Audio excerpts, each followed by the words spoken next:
ये देख लीजिए कि सर सैयद अहमद कोई छोटी शख्सियत नहीं है। वो उनका घर की वो बिल्कुल बुरी हालत में है, वहाँ पे दुकानें खुली हुई हैं छोटी मोटी, और किसी तरह से ये किसी ने कोशिश नहीं की कि वहाँ पे एक प्लाक लग जाए। जिन्होंने भी पढ़ा हो इतिहास की किताबों के, जो जरा से भी परिचित होंगे, वो बेजोड़ थी। उनको तो आप कह सकते हैं कि आधुनिक विचारों के क्रांति दूत। भाई उन्होंने कहा कि आप आधुनिक शिक्षा लीजिए मुसलमानों को। जब वो दिल्ली में रहते थे, इस घर में रहते थे, इस हवेली में रहते थे, तो उनकी मिर्जा गालिब साहब से बड़ी अच्छी दोस्ती थी, है ना। उनके मन में समकालीन थे दोनों। मैं समझता हूँ कि बहुत मॉडर्न विचारों के व्यक्ति थे, और जो आगे की ओर देखना चाह रहे थे अपने समाज को। ये जो घर है, ये जो परवेज मुशर्रफ की जो वो थी, माँ का जो घर था, ननिहाल थी जी। है ना, दरियागंज में, उसको कहते थे नहर वाली हवेली, उसके बिल्कुल ही करीब है। उन्होंने कहा कि साहब ये मैं किताब लिखा हूँ गालिब साहब, और ये आईने अकबरी जो है, ये इसका आप प्रीफेस लिख दीजिए। तो गालिब साहब ने कहा कि यार दुनिया आगे जा रही है, दुनिया आगे जा रही है, अब आप अकबर की क्या बातें कर रहे हो, आगे बढ़ो ना। अच्छा। देखिए अलीगढ़ मुस्लिम यूनिवर्सिटी जो था, उसी से ही जामिया निकली। काफ़ी हंगामा भी हुआ था अलीगढ़ में कि अलीगढ़ मुस्लिम यूनिवर्सिटी स्टूडेंट्स यूनियन के ऑफिस में जिन्ना की फोटो भी लगी हुई है ना। इसको लेकर काफ़ी हंगामा भी हुआ था।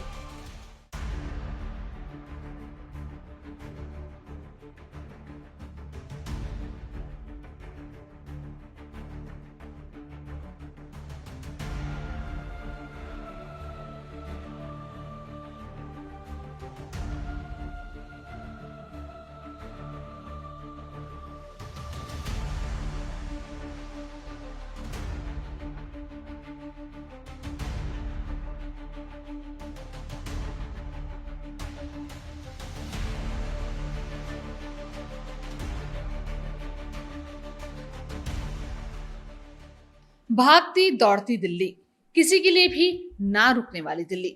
लेकिन इसी दिल्ली का एक कोना ऐसा भी है जहां वक्त ठहर गया है, जहां आने वाला हर शख्स ठिठक जाता है और ढूंढता है उन निशानों को जो वक्त के साथ कहीं खो तो गए हैं लेकिन मिटे नहीं हैं।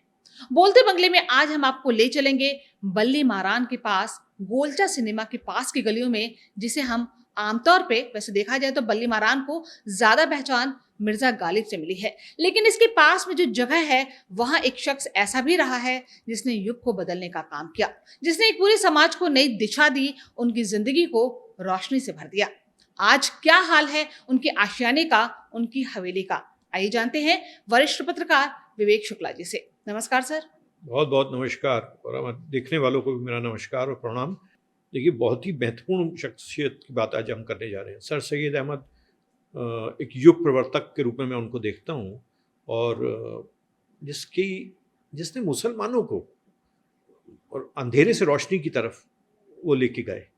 और ये हम लोगों का दिल्ली वाले जितना चाहे इस बात पे फ़ख्र कर सकते हैं कि वो दिल्ली वाले थे, इसी शहर में उनका जन्म हुआ, और काफ़ी मतलब उनकी पढ़ाई यहाँ पे हुई, और उन्होंने दिल्ली पे किताब लिखी।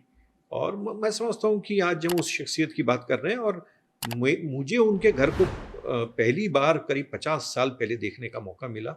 मैं अपनी माँ के साथ उधर से गुजर रहा था, मेरी माँ ने मुझे बताया था कि ये सर सैयद अहमद साहब का घर है। मुझे उस तरह से अंदाज़ा नहीं था कि ये सर सैयद अहमद साहब कौन है।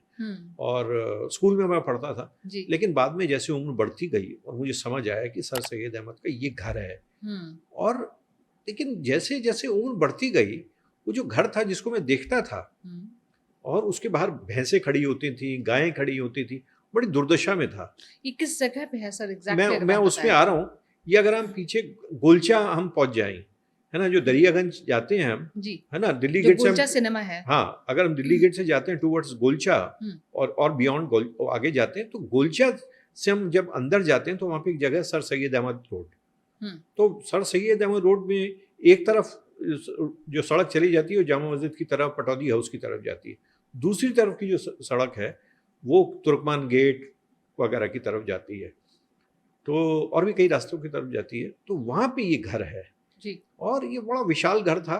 लेकिन ये आप देख लीजिए कि जिस घर में साउथ एशिया के मुसलमानों के सबसे बड़े हीरो, कम से कम जिन्होंने ज्ञान की रोशनी फैलाई, है ना, वो उनका घर की वो बिल्कुल बुरी हालत में है, वहाँ पे दुकानें खुली हुई हैं छोटी मोटी, और किसी तरह से ये किसी ने कोशिश नहीं की कि वहाँ पे एक प्लाक लग जाए, मतलब एक शिलापट लग जाए, है ना, या कि जिस पे यही लिखा हो कि साहब यहाँ पे सर सईद अहमद उनका जन्म हुआ था 1817 में। इस तरह की कोई कोशिश नहीं हुई, जिनको कोशिश करनी चाहिए थी, जिनको कोशिश करनी चाहिए थी।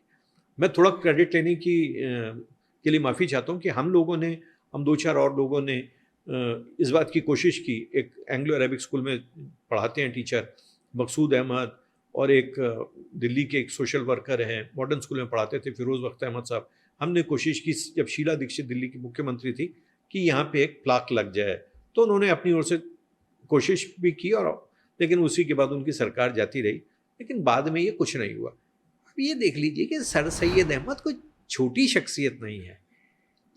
आप मतलब जिन्होंने भी पढ़ा हो इतिहास की किताबों के, जो जरा से भी परिचित होंगे, सर सैयद अहमद खान साहब की जो शख्सियत है वो बेजोड़ थी। उनको तो आप कह सकते हैं कि आधुनिक विचारों के क्रांति दूत। भाई उन्होंने कहा कि आप आधुनिक शिक्षा लीजिए मुसलमानों को, है ना, आप दीनी तालीम से निकाला, हाँ दीनी तालीम भी लीजिए, लेकिन आप मॉडर्न एजुकेशन भी लीजिए, है ना, क्योंकि आप आगे तो तभी बढ़ेंगे तब। और ये देखिए ये तब कह रहे हैं जो वो गालिब के दौर में वो कह रहे हैं, जो गालिब साहब का दौर था उस टाइम कह रहे हैं। वो कितने मतलब एक बहुत मैं समझता हूँ कि बहुत मॉडर्न विचारों के व्यक्ति थे, और जो आगे की ओर देखना चाह रहे थे अपने समाज को। और इस तरह के आदमी के लिए हम वहाँ पे कुछ भी नहीं है, चाहे मतलब अलीगढ़ यूनिवर्सिटी से पढ़े हुए लोगों ने ना उस तरफ ध्यान दिया, ना मैं समझता हूँ दिल्ली के समाज ने इस तरफ ध्यान दिया। वहाँ कोई नहीं रहता सर, नहीं, वहाँ पे दुकानें हैं, लोग रहते हैं, फ्लैट बन रहे हैं। हाँ। हम देखिए शांता जी, इस बारे में हमारी कई बार पहले भी बात हुई है कि कोई भी जगह परमानेंट नहीं है जी, उसका चरित्र बदलता रहता है। कभी कोई कोठी है तो वो प्ले ग्राउंड हो जाएगी, वो बदलती रहती है, अलग अलग होती है ना। हमने अपने शहर में देखा, बाकी जगह भी देखते हैं। लेकिन ऐसी शख्सियत का आमतौर पे माना जाता नहीं कि आप कोई इस तरह का जगह बना दे जहाँ लगे कि हम उन्हें आके याद करें, उनके विचारों को देखें, पढ़ें, सुने। भाई हम चाह रहे थे कि कम से कम वहाँ पे एक लाइब्रेरी बन जाए, उनके नाम की लाइब्रेरी हो, या एक प्लाक लगा दो। यूरोप वगैरह में तो बड़ी परंपरा है कि किसी बिल्डिंग के बाहर एक उसका प्लाक लग जाता है ना, और उसकी पूरी कहानी हो, क्योंकि वहाँ पे वो पढ़ाई की उन्होंने। आमतौर पे लोग कहते हैं कि साहब वो एंग्लो अरेबिक स्कूल में पढ़े, which is untrue, which is not correct, है ना। लोग कहते हैं कि उसके पास ही एंग्लो अरेबिक स्कूल है अजमेरी गेट में, लोगों का कहना है कि वहाँ पे पढ़े। लेकिन हालांकि जिन्होंने सर सैयद अहमद की ज़िंदगी में काम किया है, एक डॉक्टर दोस्त मोहम्मद हैं, वो कहते हैं वो वहाँ पे नहीं पढ़े, वो अपनी उसी दिल्ली की, वो मतलब दिल्ली 6 की गलियों में मदरसों वगैरह में पढ़े, वहाँ पे नहीं पढ़े। खैर ये अपने आप में इम्पोर्टेंट नहीं है, इम्पोर्टेंट ये है कि वो एक बिल्कुल निगलेक्टेड होम है, निगलेक्टेड प्लेस है। ये एक्चुअली ये एक रिफ्लेक्शन हमारे समाज पे भी है कि हम अपने हीरोज जो हैं उनकी कदर करना नहीं हमने जानते, जो हमें दे रहे हैं हम उसको रिटर्न नहीं कर रहे। ये इस बात की मुझे अफसोस होता है, किसी ने इस ओर कोशिश नहीं की। अच्छा, ये जो घर है, मैं इंटरेस्टिंगली आपको जो बताना चाहता हूँ, ये जो घर है, ये जो परवेज़ मुशर्रफ की जो वो थी माँ का जो घर था, ननिहाल थी जी, है ना, दरियागंज में, उसको कहते थे नहर वाली हवेली, उसके बिल्कुल ही करीब है, उसके बिल्कुल ही करीब है।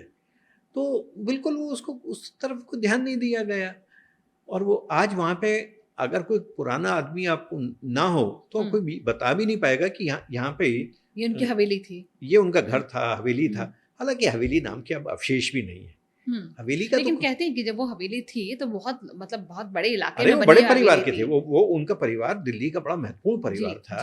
देखिए उनके भाई जो थे वो एक दिल्ली से उर्दू का अखबार निकालते थे, जाब्ता अखबार निकालते थे। उस ज़माने में अखबार निकालते थे, प्रिंटिंग प्रेस वगैरह थी, तो एक बड़ा परिवार था, एक वहाँ के इम्पोर्टेंट फैमिली थी। तो आज तो उनको कोई जानने वाला नहीं है ना, मतलब अगर उनके घर को कोई बताने वाला नहीं होगा। ये एक बड़ा सैड रिफ्लेक्शन है।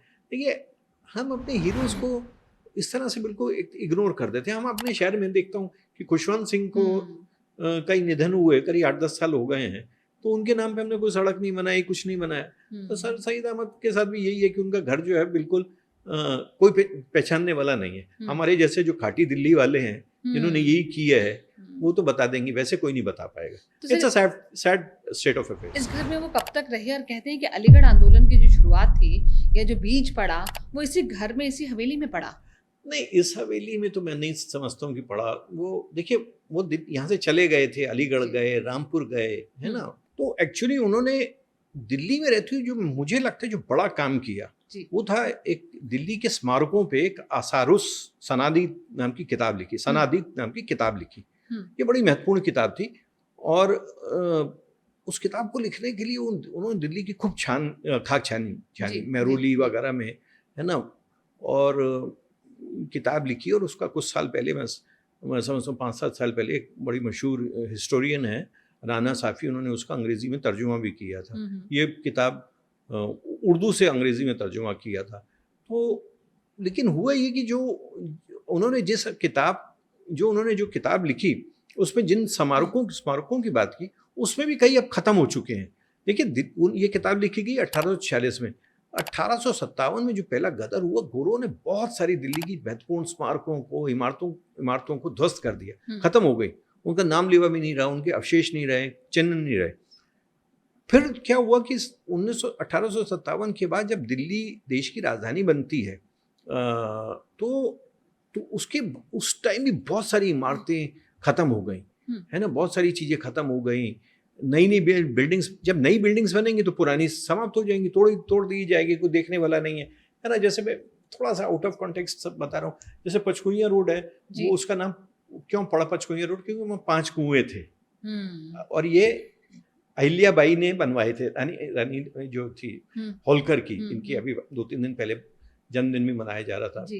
तो अब उसका कोई अवशेष भी नहीं है, बस नाम रह गया है। तो कहने का मतलब ये कि जो ये उनका बड़ा काम है, उसकी अभी भी मैं समझता हूँ दिल्ली के जो 18वीं और 19वीं शताब्दी के इतिहास को और स्मारकों को जानना चाह रहा है, उसको उसके बारे में वो किताब पढ़नी चाहिए। स्मारक है या नहीं है, दैट डज नॉट मैटर।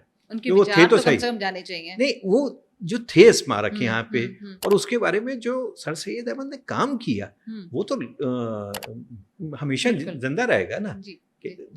स्मारक तो अलग अलग कारणों से नहीं रहे, है ना। स्मारक तो अलग अलग कारणों से नहीं रहे। हमारे सामने दिल्ली की कई ऐसी चीज़ें जो अब समाप्त हो चुकी हैं, है ना, कई चीज़ें समाप्त हो गई हैं। और अब जैसे आने वाले समय में सुन ही रहा हूँ कि साहब, आज ही मैं अभी अखबार में पढ़ के आया हूँ कि साहब विज्ञान भवन खत्म हो जाएगा, है ना, शास्त्री भवन खत्म हो जाएगा। चीज़ें वही है कि nothing is permanent in life. Pragati Maidan का पूरा नक्शा बदल गया। प्रगति मैदान हम 1972 में हमने देखा था, छोटे थे, और वो जिन्होंने बनाया था उसमें हॉल ऑफ नेशन, वो एक दिन 90 साल के सज्जन हैं, उनकी आंखों से आंसू आ गए थे। उन्होंने कहा कि जब मैंने हॉल ऑफ नेशन बनाया तो मुझे लगा कि ये अगले 200 साल तक तो रहेगा, और अब हॉल ऑफ नेशन नहीं है, है ना। राज रावल नाम के सज्जन हैं, वो architect, is the top most architect of India. उन्होंने, सुनिए, पार्लियामेंट की लाइब्रेरी भी उन्होंने डिज़ाइन की है। बहुत ही इम्पोर्टेंट आर्किटेक्ट है। तो सर सैयद अहमद का मैं समझता हूँ बहुत इम्पोर्टेंट काम है। और उससे भी बढ़ के जो बात मैं कर रहा था ना, जो हम पहले भी बात कर रहे थे, कि जब वो दिल्ली में रहते थे, इस घर में रहते थे, इस हवेली में रहते थे, तो उनकी मिर्ज़ा गालिब साहब से बड़ी अच्छी दोस्ती थी, है ना। उनके मन में समकालीन थे दोनों। समकालीन तो थे, लेकिन मिर्ज़ा गालिब तो बहुत बड़ी शख्सियत बन चुके थे। पड़ोसी देखो शांति जी, मतलब 2 किलोमीटर, मैं कहीं 1.5-2 किलोमीटर होगा इनमें। बल्ली मरान से दरियागंज 1.5-2 किलोमीटर तो होगा, कह सकते हैं पड़ोसी थे। मतलब तो मिर्ज़ा गालिब तो खैर बहुत बड़ी शख्सियत बन चुके थे, लेकिन मिर्ज़ा गालिब जैसा कोई नहीं होगा, है ना। तो मिर्ज़ा गालिब का तो एक अलग मुकाम है ना। तो कहते मिर्ज़ा गालिब जब रामपुर या कहीं जाते थे तो वहाँ एक बार रुके भी थे इनके यहाँ, इनसे मिलने आए थे। देखिए, एक तो दोनों दिल्ली वाले थे जी। देखिए, दोनों दिल्ली वाले थे, वो भी दिल्ली 6 वाले, दोनों दिल्ली 6 वाले। नहीं सुनिए, उस टाइम दिल्ली 6 ही थी। अच्छा, या तो गांव थी, नो नॉट एट ऑल। उस टाइम या तो दिल्ली के गांव थे, या यही जिसको आज हम दिल्ली 6 कहते हैं, जिसको हम जो उस शाहजहांबाद थी जी। पर पहले दिल्ली थी नहीं, दिल्ली के गांव थे। बाकी क्या है, बाकी नई दिल्ली वगैरह सब बाद में बने हैं, है ना, बाद में बने।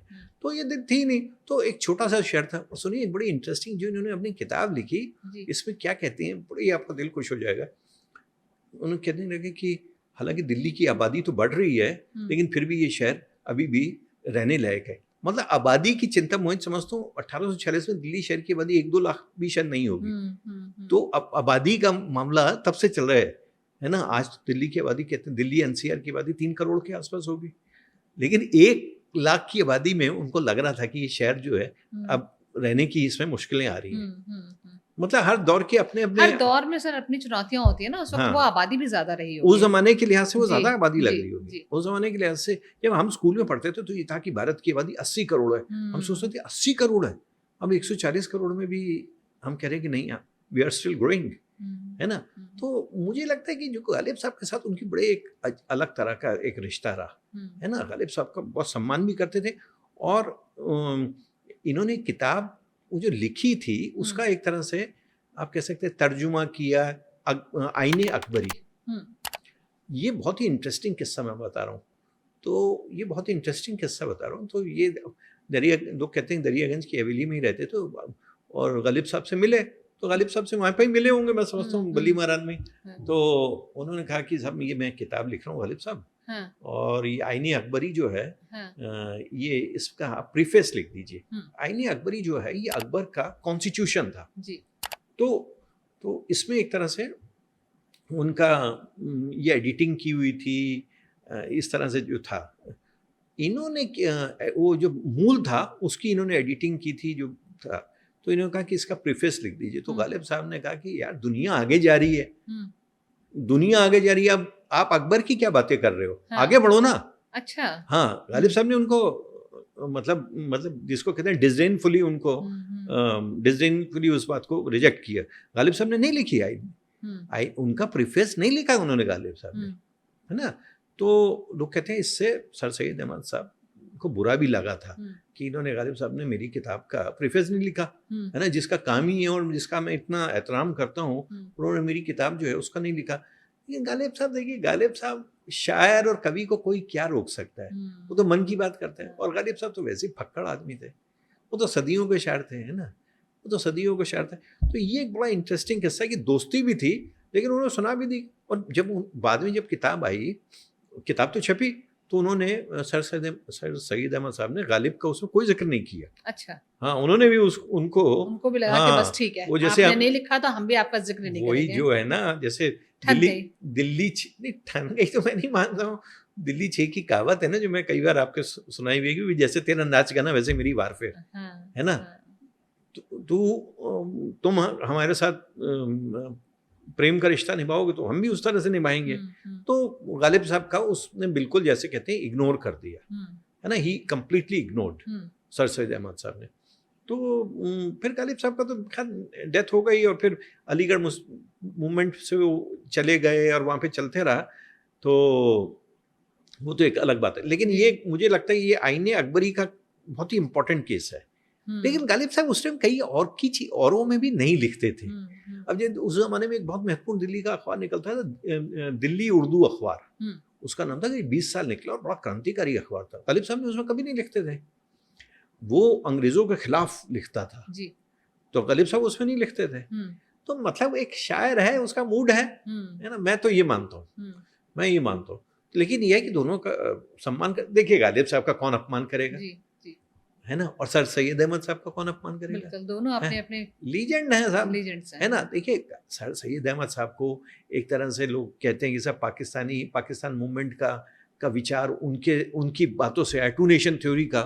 तो मुझे नहीं लगता, देखिए अगर मैं अपने माशरे के लिए, अपने समाज को बेहतर बनाने के लिए कोशिश करता हूँ तो इसका मतलब ये थोड़ी है कि मैं अलग होने की बात कर रहा हूँ। उन्हें ये विचार आया कहाँ से कि मुझे जो है मुस्लिम समाज को बदलना है, इसमें शिक्षा की अलग जगानी है, मुझे इनको थोड़ा सा मॉडर्न बनाना है, वो अपनी कुरीतियों से बाहर निकले, अपनी रूढ़िवादी परंपराओं से बाहर निकले, ये उनको विचार आया कहाँ से? तो पढ़े लिखे आदमी थे, पढ़े लिखे तो बहुत सारे लोग थे, लेकिन शिक्षा के क्षेत्र में जिन्होंने काम किया, नहीं देखिए पढ़े लिखे तो थे, लेकिन बात ये है ना, पढ़े लिखे थे और कोई तो आदमी होता ही है ना जो फिर ये सोचता है ना। देखिए इसीलिए वो फिर सर सैयद अहमद बनता है, इसीलिए वो सर सैयद अहमद बनता है। तो उन्होंने एक, अच्छा फिर वो ब्रिटिशर्स के भी करीब थे, जॉब वगैरह भी करते थे, सारी चीज। तो इसीलिए मुझे लगता है कि उनके मन में उन्होंने एक विचार दिया कि भैया पढ़ाई करो। देखिए मुस्लिम माशरे में ये दिक्कत है ना, कि वहाँ पे मतलब शिक्षा को लेके कोई उस तरह से गंभीरता नहीं थी, और आधुनिक शिक्षा को आधुनिक लेके? शिक्षा को जी, नहीं थी उस तरह जी। से उन्होंने कोशिश की। हम्म, नॉर्थ इंडिया में खासतौर पे, हम्म, नॉर्थ इंडिया में नहीं थी, तो उन्होंने उस तरह से कोशिश की, तो उसमें क्या बुराई की है। हम्म, और देखिए, हो सकता है मेरे कुछ मुस्लिम दोस्त इस बात से नाराज हों, लेकिन नॉर्थ इंडिया का मुसलमान शिक्षा वगैरह को लेके अपने वेस्ट के जो बॉम्बे की तरफ के या केरल के मुसलमानों से थोड़ा सा आराम से सोचता है। दिल्ली में पिछले 75 सालों में आप देख लीजिए, सारे लोगों ने स्कूल कॉलेज खोले, ईसाइयों ने, सरदारों सिखों ने, और हिंदुओं में आर्य समाज ने, सनातन धर्म में बाकी खुले। पूछे मुस्लिम ऑर्गेनाइजेशन ने कितने खुले, वक्फ की प्रॉपर्टीज में कितने स्कूल खुले। देखिए, मदरसे को मैं कोई बुरा नहीं कह रहा हूँ, मदरसे खुले ठीक है, क्योंकि आप पढ़ना चाहते हो तो मैं रोकने वाला कौन हूँ। लेकिन आप मॉडर्न शिक्षा देने वाले कितने खुले, बिल्कुल, है ना, उस तरह से नहीं खुले। चॉइस होनी चाहिए, चॉइस, हाँ, तो वो नहीं खुले जो आपको खुलने चाहिए थे आपको, है ना। आपको ये समाज आपको खुले चाहिए थे, आपने नहीं खुले। अब बॉम्बे में चले जाइए, अंजुमन इस्लाम जैसा एक ऐसा इदारा है, वो बहुत बड़ा काम कर रहा है ना, बहुत बड़ा काम कर रहा है। तो दिल्ली में नहीं है कि एंग्लो अरेबिक स्कूल की बात करते हैं और बात खत्म हो जाती है। That is the point. अच्छा सर, अलीगढ़ मुस्लिम यूनिवर्सिटी के जो संस्थापक हैं वो सर सैयद अहमद खान बेशक थे। कहा जाता है कि इस यूनिवर्सिटी की एक बहुत बड़ी भूमिका थी पाकिस्तान के निर्माण में, वो क्या कहानी है? नहीं, ये तो सच है कि भाई देखिए, पाकिस्तान का जो मूवमेंट चला है ना, तहरीक पाकिस्तान का मूवमेंट चला, देखिए मुस्लिम लीग जो थी, ऑल इंडिया मुस्लिम लीग, उसकी स्थापना कहाँ हुई? ढाका में, जी, है ना। और उसके बाद जो उसको बाद में आगे चल के जब तहरीक पाकिस्तान के लिए लाहौर में रेजोल्यूशन पास हुआ, ऑल इंडिया मुस्लिम लीग की जो वो था, रेजोल्यूशन पास हुआ लाहौर में 23 मार्च 1940 को। उसके बाद वो जो आंदोलन व्यापक हुआ, उसमें कोई शक नहीं है कि उसको अलीगढ़ मुस्लिम यूनिवर्सिटी के स्टूडेंट्स और टीचर्स का एक सपोर्ट था, है ना, उसका एक सपोर्ट था।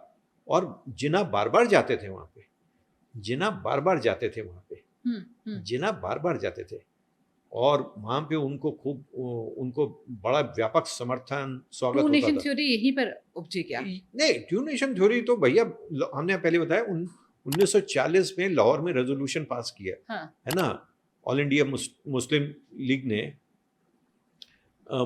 ने जो पास किया वो तो लाहौर में किया। लेकिन जब आंदोलन फैला तो जैसे पंजाब में अलीगढ़ मुस्लिम यूनिवर्सिटी के स्टूडेंट जाते थे और तकरीरें करते थे, दिल्ली में तकरीरें करते थे उस आंदोलन के पक्ष में, है ना, मुस्लिम मोहल्लों में सारी चीजें करते थे। ये था एक, तो देखिए ये पक्ष है, ये सच्चाई है। दूसरा पक्ष और भी सुन लीजिए कि खान अब्दुल गफ्फार खान, जिसको सारा देश गांधी जैसा ही सम्मान देते हैं, सीमांत गांधी, वो भी अलीगढ़ मुस्लिम यूनिवर्सिटी के स्टूडेंट थे जी, है ना, वो कांग्रेस के साथ थे। और देखिए, अलीगढ़ मुस्लिम यूनिवर्सिटी जो था उसी से ही जामिया निकली। उस जामिया जो थी गांधी जी के आह्वान पे, कि जो मतलब एक राष्ट्रवादी जो एक आंदोलन था जो कांग्रेस के साथ था, वो गांधी जी के आह्वान पे जामिया निकली। तो ऐसा नहीं कि वहां पे सिर्फ पाकिस्तान के लिए पक्ष में हो रहा था, पाकिस्तान के पक्ष में माहौल बन रहा था, ऐसा नहीं, तो कांग्रेस के साथ भी थे। लेकिन ये सच्चाई है जो हम आपको बता रहे हैं, ये भी सच्चाई है और इससे कोई डिनाई नहीं कर सकता। वहां व्यापक समर्थन मिल रहा था, बिल्कुल मिल रहा था, बिल्कुल मिल रहा था। और जैसे मैं जानता हूँ कि जो मैंने पढ़ा भी और अपने बड़े बुजुर्गों से भी सुना, जो लाहौर और रावलपिंडी से आए थे, कि अलीगढ़ के जो लड़के थे, अलीगढ़ के जो स्टूडेंट्स थे, वो रावलपिंडी, लाहौर वगैरह में जाते थे और उस आंदोलन के पक्ष में मॉल बनाते थे।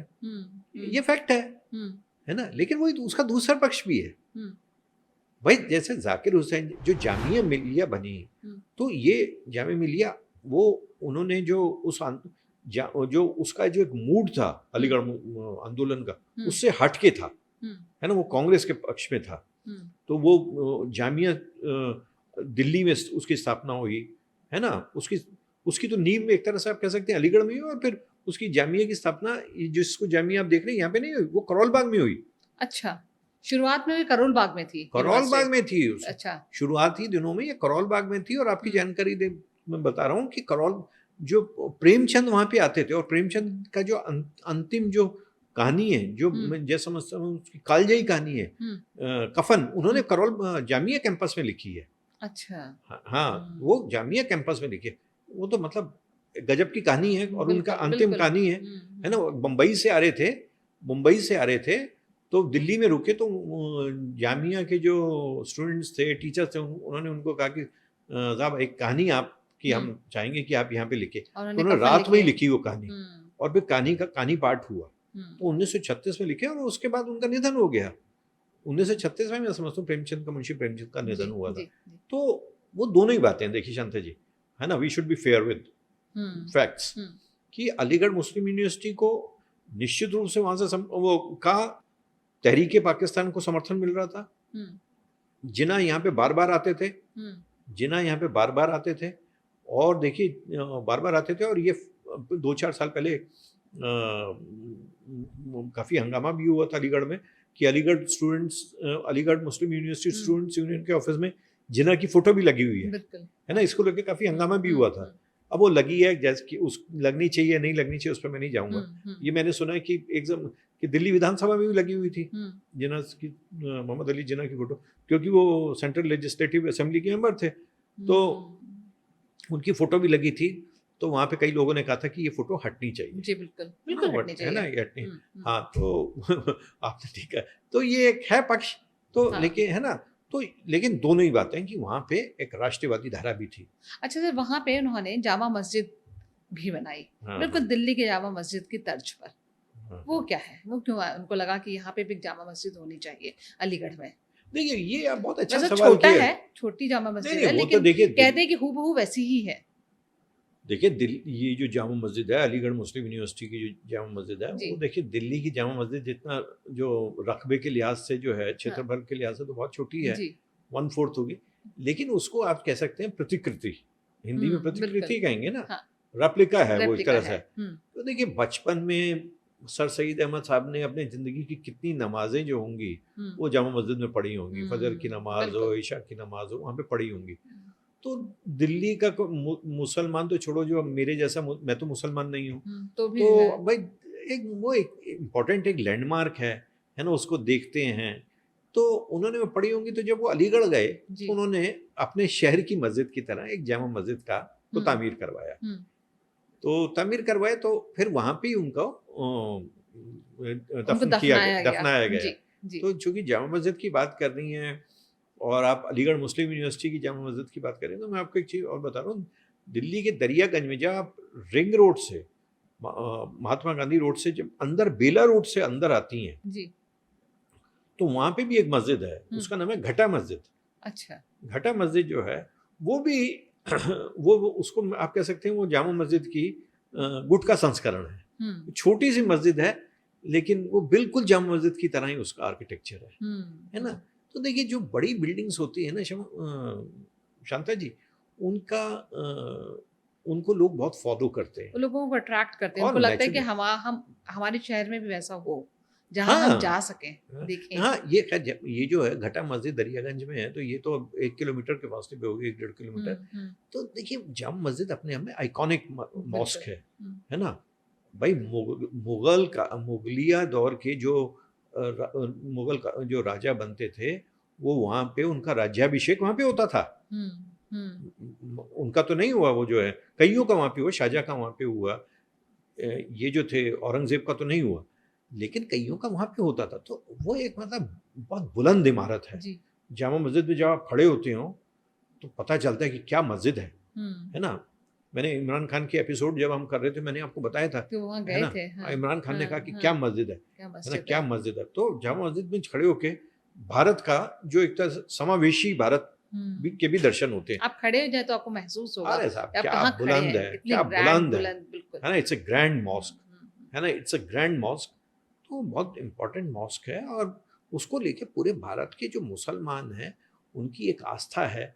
तो वो जो सर सैयद अहमद साहब, बचपन में तो सर सैयद अहमद नहीं थे, बच्चे ही थे। और देखिए, अल्लाह के घर में जब जाएंगे तो आप बच्चे ही होंगे, है ना। खुदा के घर में तो आप बच्चे ही हैं, आप कितने ही बड़े हो जाए। तो जब वहाँ पे गए तो फिर अपना शहर तो अपना ही शहर है ना, अपना शहर तो नेचुरली फिर उन्होंने अपने शहर की जैसी बनवाई। अच्छा सर, हम इनकी हवेली की अगर हम बात करें तो यहाँ पे कुछ भी अवेलेबल नहीं है, उनका कुछ भी लिखा हुआ कुछ भी नहीं है, पूरी तो तरह हम से बार बार खाली है। देखिए हमारी शिकायत की, हमारा हम जो दिल्ली वाले जो लोग और हैं, आज क्या कोशिशें हो रही हैं उसको वापस मतलब उसको पुनरुद्धार करने की, या लोगों को बताया जाए कि ये सर सैयद अहमद खान की हवेली थी, ये वो आधुनिक जिसे कहते हैं ना कि मुसलमानों के जिसे कहते हैं कि दूत, क्रांति दूत जिन्होंने एक अलग जगाई शिक्षा की, ये उस शख्स का ठिकाना था। इसमें क्या शक है? देखिए सर सैयद अहमद को आप, कई लोग उनकी निंदा करते हैं, कुछ देखिए हिंदूवादी भी करते हैं, कुछ मुसलमान भी करते हैं। जी। देखिए ऐसा नहीं मुसलमान नहीं, वो भी करते हैं। जो पसमानदा मुसलमान हैं, बिरादरी के मुसलमान हैं, वो कहते हैं कि इन्होंने अपर कास्ट मुस्लिम्स को ही आगे बढ़ाया। वो मैं विवाद में नहीं पढ़ूंगा, है ना। अब सर सईद अहमद के मामले को लेके मैंने, सर हम उस विवादों में ना भी पड़े तो भी जानना तो चाहेंगे कि ऐसे शख्स का जो घर था, हवेली वही थी, तो मैं आपको कह रहा हूँ उसकी हालत आज ऐसी है तो क्या अब भाई, ये कोई तो भी कोशिशें नहीं हो नहीं रही नहीं, है? भैया ये तो रिफ्लेक्शन है ना, हम्म, हमारे पूरे माशरे पे, हमारे पूरे समाज पे रिफ्लेक्शन है कि हम इतने जो इम्पोर्टेंट लोग हैं, वही मैं कह रहा हूँ कि हम नहीं कह रहे कि भैया वो आप उसको एक लाइब्रेरी में तब्दील कर दीजिए, है ना, या कुछ इस तरह से तब्दील कर दीजिए, क्योंकि सारी इमारतों का करना संभव नहीं है ना। अब उसकी ओनरशिप किसके पास है ना, उसका स्वामित्व किसके पास है। लेकिन जो एक मांग रखी गई थी, जिसका मैं गवाह हूँ, एक किसी ना किसी हद तक मैं जुड़ा रहा भाई, कि वहाँ पे एक छोटी मोटी लाइब्रेरी शुरू कर दीजिए, है ना, उसी बिल्डिंग में, वो भी नहीं हुई। क्या मतलब लाइब्रेरी एक कमरे में आप ये भी नहीं कर सकते, जहाँ पे कम से कम 1000 छोटा के सा ज्यादा, कमरा है ना, उनके लिए रख दिया जाए कि एक यहाँ रीडिंग पर ये रूम, रहे है थे, ना, एक बिल्कुल। रीडिंग रूम, या उसके आगे एक प्लाक शिलापट लगाने, वो भी ये समाज नहीं कर सकता। क्या ये भी नहीं कर सकता? आप जरा सोचिए तो सही, है ना। शीला दीक्षित के टाइम में मैं गया था सर, ये जो है मैंने मकसूद अहमद गए, अभी भी पढ़ाते हैं, है ना, मॉडर्न स्कूल वाले फिरोज बख्त अहमद गए, शीला जी के दिल्ली सचिवालय में बात हुई, रिप्रेजेंटेशन दिया, हाँ जी कर रहे हैं, फिर उनकी सरकार चली गई, है ना। अब मुझे अलीगढ़ मुस्लिम यूनिवर्सिटी के कुछ लोग कहते हैं कि साहब उन्होंने ये जो थे साहिब सिंह वर्मा के ज़माने में भी कोशिशें की, है ना, कि साहब ये हो जाए, लेकिन नहीं हुआ। लेकिन मुझे लगता है कि कमी जो है ये सब, देखिए हर चीज़ की जिम्मेदारी हम सरकारों के ऊपर नहीं दे सकते, बिल्कुल, है ना। हम हर चीज़ को, सरकारें भी कौन है, सरकारें भी हमारी तो बनाई हुई है ना। पॉइंट ये है कि क्या हम वहाँ पे अगर एक प्लाक लगा देंगे, क्या उसको कोई तोड़ेगा, या इस तरह का कोई प्रस्ताव देंगे तो क्या मानेगा ही नहीं। तो इसके लिए वंशजों ने भी कभी सुध नहीं ली अपने, नहीं, मुझे लगता है कि इट इज नॉट इस अबाउट, हवेली की। नहीं, मुझे लगता है कि वंशज तो देखिए, अब उनको संसार से गए हुए 100 साल हो गए, वंशज भी कौन से वंशज आएंगे, तीसरी चौथी पीढ़ी होगी। देखिए ये मैं मानता हूँ ये समाज का काम है, ये समाज का काम है, ये वंशज का काम नहीं, ये समाज का काम है। नहीं, ये समाज का काम है। क्या उन्होंने सबके लिए किया, हम उनके लिए भी नहीं कर सकते? आप बताइए ना। मैंने खुद देखा है शांता जी, मैं दूसरे की बात नहीं कर रहा हूँ, ये गालिब साहब की जो बना है हवेली, वो हवेली क्या, वो तो एक घर था, वो किराए के घर में रहते थे, वहाँ पे कोयले का एक डिपो था, टाल थी, टिल 80s और मे बी अर्ली 90s वगैरह में वो कोयले की एक दुकान थी। वो तो बाद में बड़ी मांग हुई, वो बहुत उसके लिए आंदोलन चला, है ना, और वो भी शीला दीक्षित के ज़माने में, अगर मेरी याददाश्त ठीक है तो वो ठीक हुआ, है ना। और वहाँ पे एक मेमोरियल टाइप का बना, है ना, जहाँ पे उनके कुछ शेर लिखे हुए हैं दीवार पे, उनकी एक बस्ट लगी हुई है ना। ये भी अभी की कहानी है, बहुत पुरानी नहीं है। इमेजिन करो कि 1869 में गालिब साहब इंतकाल करे थे, उसके बाद वो 25 साल पहले कहीं जाके वो जगह एक तरह से एक परमानेंट उसको जगह मिली। ये जरा सोचिए, तो ये चीज़ यहाँ पे भी हो सकती थी। अगर नहीं हो सकती तो जो दो मिनिमम हो सकता है वो तो कर दीजिए आप, बिल्कुल, जो मिनिमम है वो तो कर दीजिए। अब देखिए इसमें हम वंशज क्या करेंगे, वंशज क्या करेंगे, समाज की कोई जिम्मेदारी है या नहीं है? समाज सिर्फ मांगने के लिए है, समाज सिर्फ हाथ फैलाने के लिए, रोने के लिए कि मेरे साथ ये नहीं हुआ, ऐसा नहीं होता, है ना। सर आपको कभी इधर जाने का मौका मिला हाल फिलहाल में? अभी मैं तो 50 साल से जा रहा हूँ। नहीं, अभी हाल फिलहाल में मैं तो जाता रहता हूँ, उस एरिया से गुजरता हूँ मैं हर गुजरते दिन के साथ वो और ज्यादा उसकी स्थिति खराब हो रही है। देखिए वो जो क्योंकि एरिया कई है, बार लोग उसमें वॉक पे जाते हैं, हेरिटेज वॉक पे जाते हैं, इस तरह के लोग होते हैं जिनको लगता है कि कुछ एफर्ट्स होने चाहिए जब आप समाज की बात कर रहे हैं। नहीं, वो ऐसा इस तरह के नहीं- एफर्ट्स चल रहे हैं या पूरी तरह से खत्म हो गए? फिलहाल कोई एफर्ट नहीं है। देखिए, मैं बहुत ही विनम्रता से कह सकता हूँ कि इस मुद्दे पे मेरे अलावा और किसी ने नहीं लिखा। मैं क्रेडिट नहीं लेना चाहता हूँ, मैं बहुत ही अनाम अखबार नवीस हूँ, लेकिन ये मुझे क्रेडिट लेने की इजाज़त दे दीजिए कि मैंने ही लिखा, मुझे कोई नहीं मिला। मैं शोएब इकबाल साहब से भी मिला, जो कई साल दरियागंज के एमएलए रहे, आजकल उनका बेटा है एमएलए है ना। सब लोग दूसरे पे जिम्मेदारी दे देते हैं कि साहब वो अलीगढ़ बिरादरी ने, अलीगढ़ मुस्लिम यूनिवर्सिटी बिरादरी ने कुछ नहीं किया, हमने किया तो उन्होंने नहीं किया। जो वस्तु स्थिति है कि वहाँ पे कुछ नहीं है, वाकई है ना। वस्तु स्थिति है कि वहाँ पे कुछ नहीं, and this is the sad part. वाकई वो बहुत दुखद है कि सर सैयद अहमद खान साहब, जिनका एक बहुत ही महत्वपूर्ण योगदान रहा है मुस्लिम समाज के पुनरुद्धार में, अलीगढ़ मुस्लिम यूनिवर्सिटी की उन्होंने स्थापना की, लेकिन आज उनकी जो हवेली है जहां उनका जन्म हुआ वो पूरी तरह से उपेक्षित पड़ी है। जैसा कि सर ने कहा कि हमें आदत हो गई है अपने हीरोज़ के योगदान को भुला देने की, हम याद नहीं रखते, हम उन्हें पलट कर कुछ नहीं देते। हमें हमेशा उम्मीद होती है कि कोई मसीहा आएगा और हमारा कल्याण या हमारा उद्धार करके जाएगा, लेकिन ज़रूरत इस बात की भी है कि हम अपने उन नायकों को याद रखें और उनको आगे की पीढ़ियों तक ले जाएं, ताकि वो याद कर सकें कि भाई किस तरह का एक शख्स ऐसा भी हुआ था जिसने समाज को बदला, तमाम तरह के चैलेंजेस को तोड़ते हुए, तमाम तरह के विरोधों को जो है पार करते हुए। बोलते बंगले में आज इतना ही। जल्द मुलाकात होगी ऐसे ही एक नए वीडियो के साथ। तब तक के लिए नमस्कार। बहुत बहुत धन्यवाद। बहुत धन्यवाद सर आपका।